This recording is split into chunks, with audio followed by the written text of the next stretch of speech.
Hey guys, welcome back to Keith's Garage. In these winter months this year, we're looking at a 1970 Chevelle. Belongs to a friend of mine. We gotta decide what we're gonna do with this car.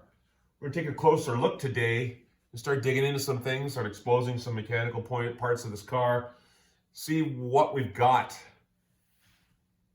Let's do that. Is there supposed to be like a Chevy bow tie logo right here? Someone took it. Are you ready? Yep.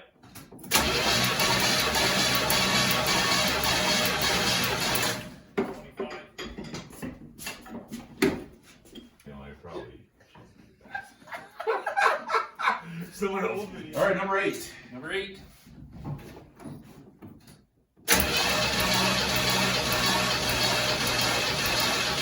$120.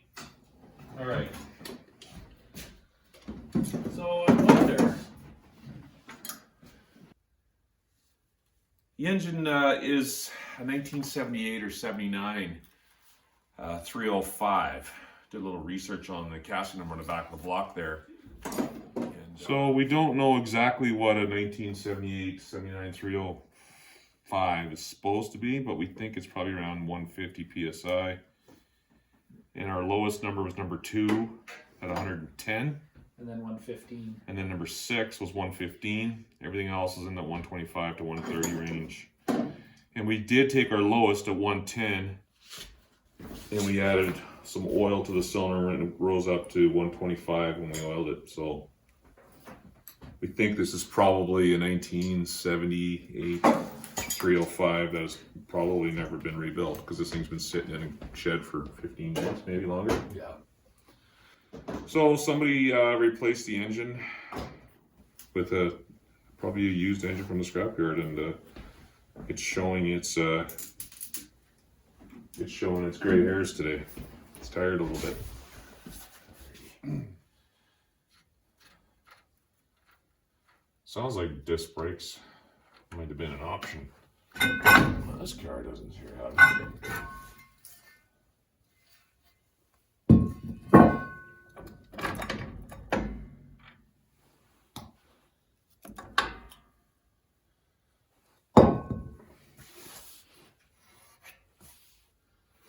The shoes aren't too bad. I think we'll go with new cylinders, new flex hoses. I think I'm gonna go completely new brake lines as well. They look kind of rusty to me.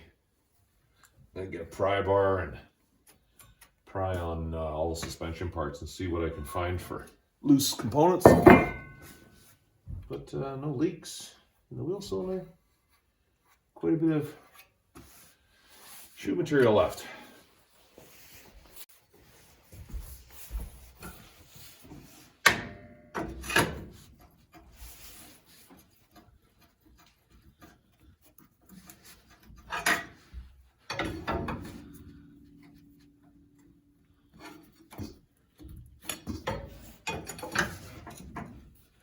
There's no clunking there. It feels pretty tight.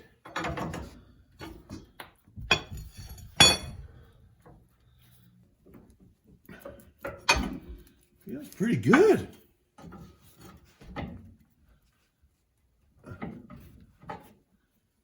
Surprising. Just looking at the motor mounts here. This one's sticking quite forward ahead of the frame. I don't like the look of that. I'm guessing those were replaced when a 305 engine went in this thing from 1978 or 79. Well, I'm gonna have a look at that and decide what we're gonna do. I don't really like that. I run to the passenger side here, the starter, you can see the oil pan's got a nice deflection in it here. And this is kind of broken up a bit. This is some kind of a dust cover for the bell housing, flywheel, and the exhaust. It's been flattened here. I feel like somebody's been jumping this thing. I don't know. How do you get smashed up oil pan and Smashed up exhaust pipe. Jumping railway tracks, maybe?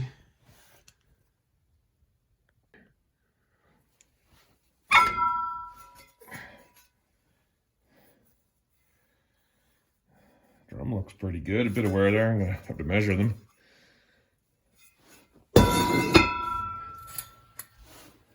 Ooh. Some shoe material left, not much, a little bit.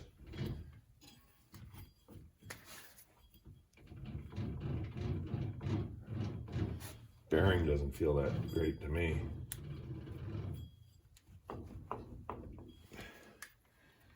Guess we'll slide that axle up, put new bearings in, and put a new brake kit on here, new cylinders. New brake cylinders, all new hardware, new shoes, rebearing that axle.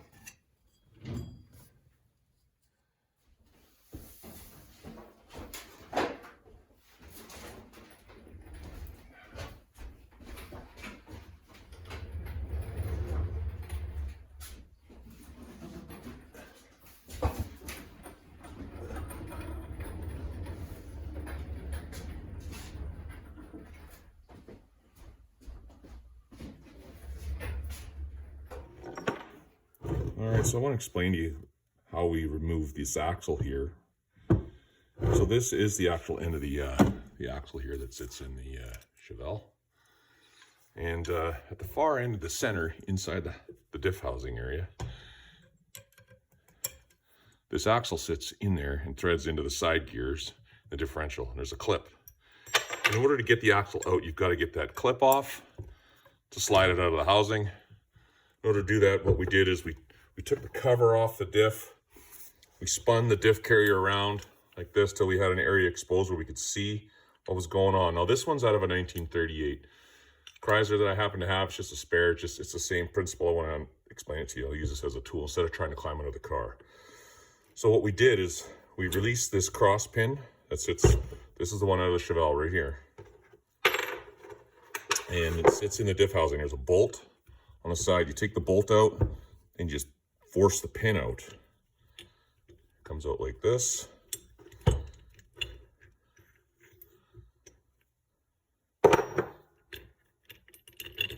Then you'll expose the end of the axle, will be shown in the center here. Then you've got room to remove the C-clip. You take the C-clip off, you just a magnet or maybe a screwdriver. I used a magnet, I think. Then we're at the point where the axle is going to be able to slide out the side. I'll show you how I did that. All right, you can see here the pin is removed. Now this is my side gear. My axle is in place. There's a C-clip on there. I've got room now to move it in. Pull off the C-clip. And the axle will slide right out. The gear may fall off, the little spider gear. Mine's in the back there. No big deal. I'll get it back lined up later once we have the pin back in. And like I said, the trick is kind of just moving that diff carrier to the point where this window is exposed and you can see what's going on and get at things. And you want to put the transmission in neutral so you can turn things. If the drive shaft is still hooked up, both wheels are off and it's off the ground. Now that we've got the C-clip removed, this entire axle assembly will slide right out.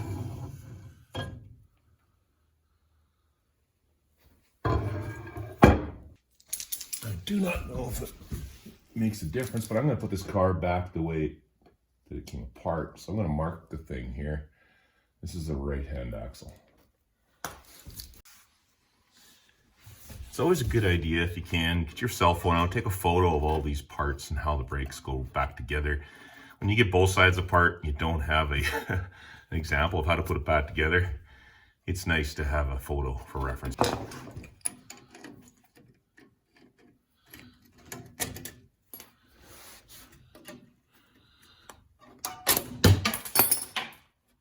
when you wear safety glasses.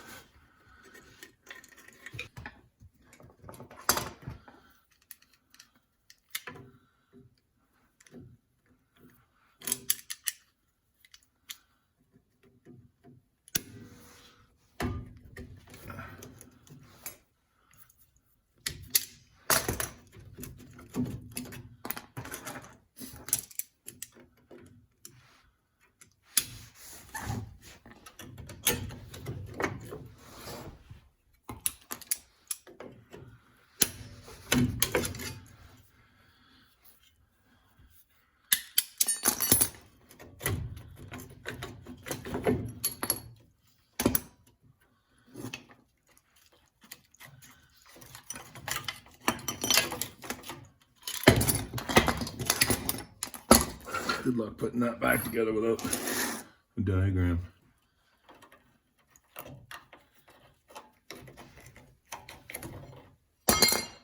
Park brake cable, brake piston, wheel cylinder.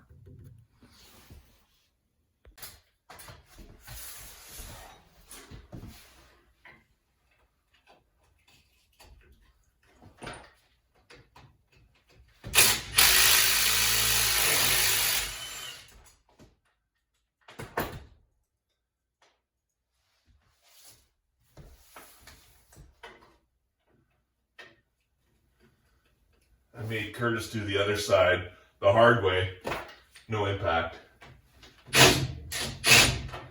We all had to learn at some point, right?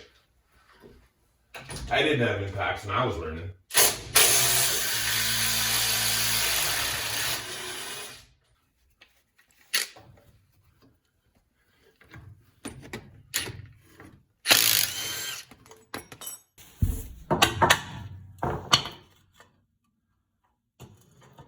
I did basically sever the brake line. It's been on there for decades and it's rusty as hell. So I just cut it off and make a new brake lines anyways. Now in here, there's a seal on the bearing. I'm gonna pull that out.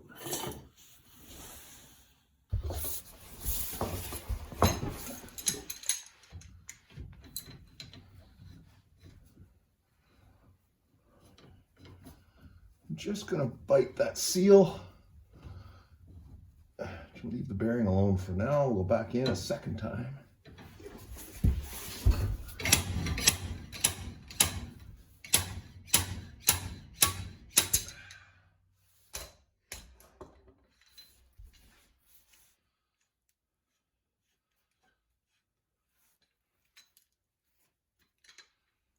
Obviously not reusable.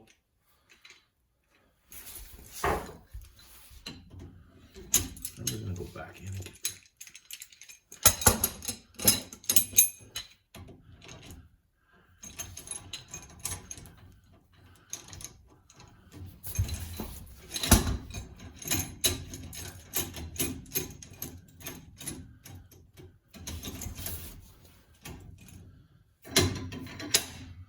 Seal comes out a little harder than the bearing. Bearing came really easy. Seal extremely tight in there. Fairly rusty, a little bit of rust on there. That's it. Bearing seals are out. Now we gotta acquire some new ones.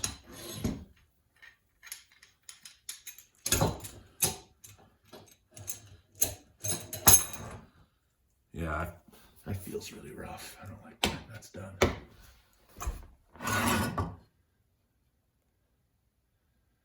Just will get this park brake out of here and clean up the backing plate, and we'll sandblast it, get the wheel pistons off, get some new ones. This for everybody. Now we'll access this side.